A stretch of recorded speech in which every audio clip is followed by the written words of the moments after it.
या व्हिडिओची सुरुवात करायच्या पहिले आपण थोडासा या गडाचा इतिहास जाणून घेऊ। जेव्हा आपल्याला इतिहास समजतो तेव्हा आपण गड चांगल्या प्रकारे पाहू शकतो आणि आपण त्यासोबत एकरूप होतो। तर या गडाचा इतिहास असा की हा गड शिवाजी महाराजांच्या काळाच्या पहिलेपासूनचा आहे।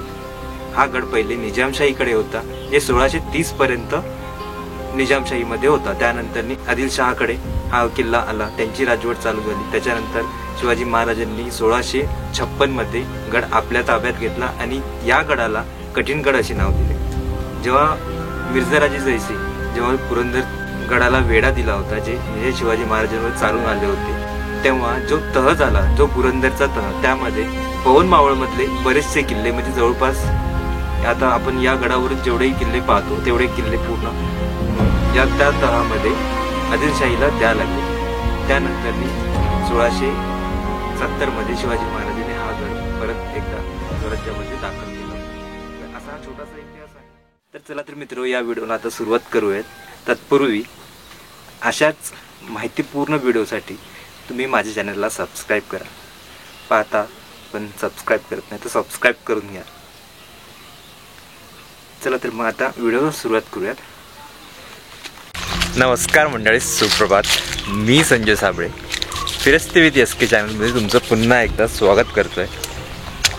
आपण यापूर्वीही या किल्ल्याला भेट दिलेली आहे, पण तरीही एकदा आपण परत एकदा या किल्ल्यावरती आलोय, तो म्हणजे कठीणगड। तर आपण सध्या आपण तुंग या नावाने ओळखतो। तर आम्ही आलोय पायथ्याशी आणि आता आम्ही ट्रेकला सुरुवात करतोय।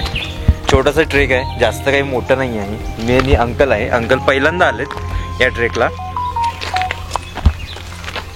याच्या पहिले मी व्हिडिओ बनवलेला आहे, जर तुम्हाला पूर्णपणे माहिती पाहिजे असेल तर त्या व्हिडिओची लिंक मी डिस्क्रिप्शनमध्ये देतोय, तर तुम्ही ते पाहू शकताय।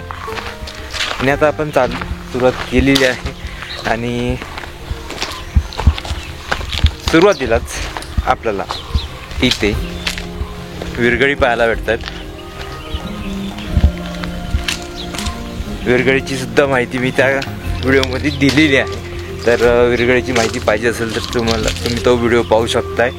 इथे सुद्धा लिहिलेलं आहे, पूर्ण माहिती दिलेली आहे कशा प्रकारे हे रीड करायचं, हे वाचायचं।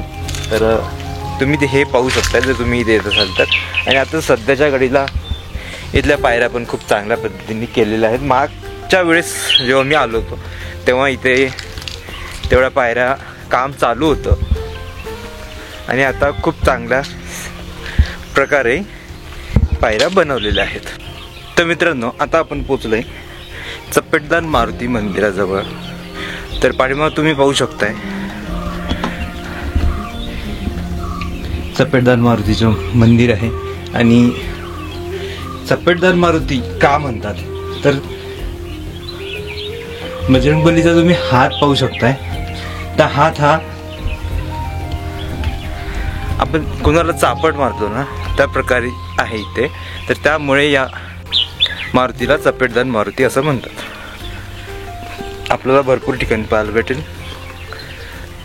तिकोना किल्ल्यावर सुद्धा सेम आणि मोठी मूर्ती आहे तिथे, तर ती सुद्धा तुम्हाला पाहायला भेटतील।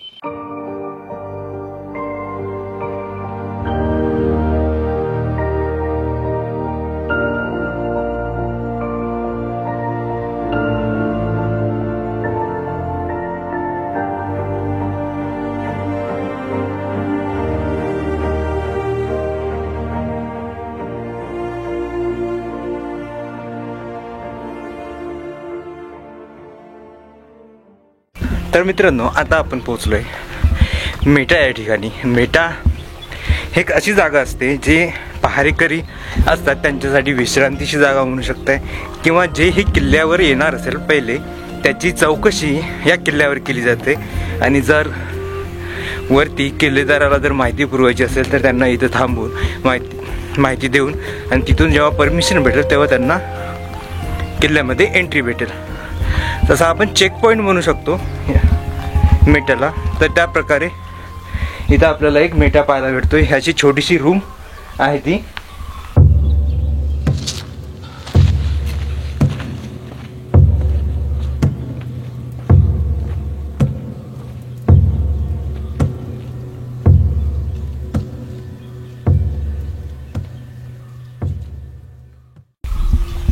तर मित्रांनो आता पोचलो आपण या किल्ल्याच्या पहिल्या दरवाजाजवळ, तो म्हणजे गणेश दरवाजा. तुम्ही पाहू शकताय चांगल्या स्थितीमध्ये आहे हा. नंतरनी आपल्या मावळ्यांनी दुर्गप्रेमींनी हा दरवाजा लावलेला आहे. आणि तुम्ही कमान सुद्धा पाहताय, कमान पण चांगल्या स्थितीमध्ये आपल्याला इथे पाहायला भेटते. इथं या किल्ल्याचं संवर्धन झालेलं आहे. आणि हा एक आपला मावळा दिवस रात्र इथे या दरवाजाजवळ पहारा देतोय. आता इथून 2 रस्ते जातात मित्र. एक जो खालून जातो तो तिकडे बुरुज आहे, त्या बुरुजाकडे जातो. आणि आपल्या राईट साईडला बघा, किल्ल्यातून आपण दरवाजातून एंट्री केल्यानंतर राईट साईडला एक वरती रस्ता जातोय, तो जातोय किल्ल्याकडे, जे जिबेरचनी दरवाजा आहे तिकडे जातोय. तर आता आपण तिकडेच जातोय. सर्व गणेश दरवाजापासून आपण वरती आल्यानंतर लगेचच आपल्याला हा जिबेरचनी दरवाजा लागतोय. आणि त्या दरवाजासमोरच आपल्याला इथे एक बघा हनुमानाचं मूर्ती पाहायला भेटते. आणि हे पण चपेटदान मारुती सारखीच मूर्ती आहे, पण छोट्या आकाराची आहे. आणि या दरवाजाच्या आत एंटर केल्यानंतर आपल्याला या दोन्ही बाजूला दिवड्या पाहायला भेटतात.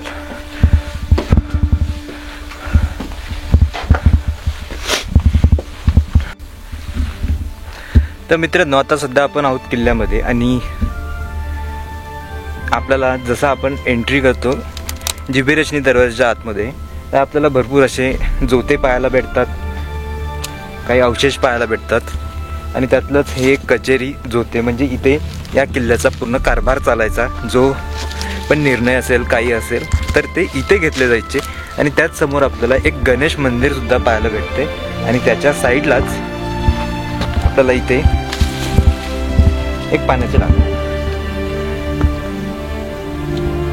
पाणी घाण झालेलं आहे, भरपूर पिण्याजोगं नाही आहे.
या गडाची एक विशिष्टपूर्ण गोष्ट म्हणजे या गडाला तटबंदी नाही आहे.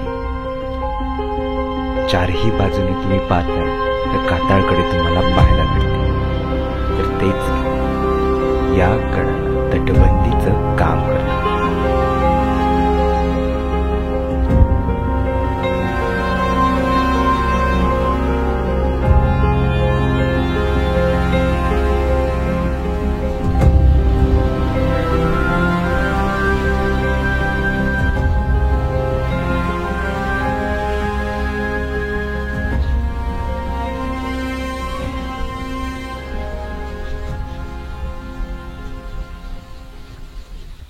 तर मित्रांनो आता पोचलो आपण टॉपवरती. आणि इथे जास्त अशी जागा नाही आहे बालेकिल्ल्यावरती.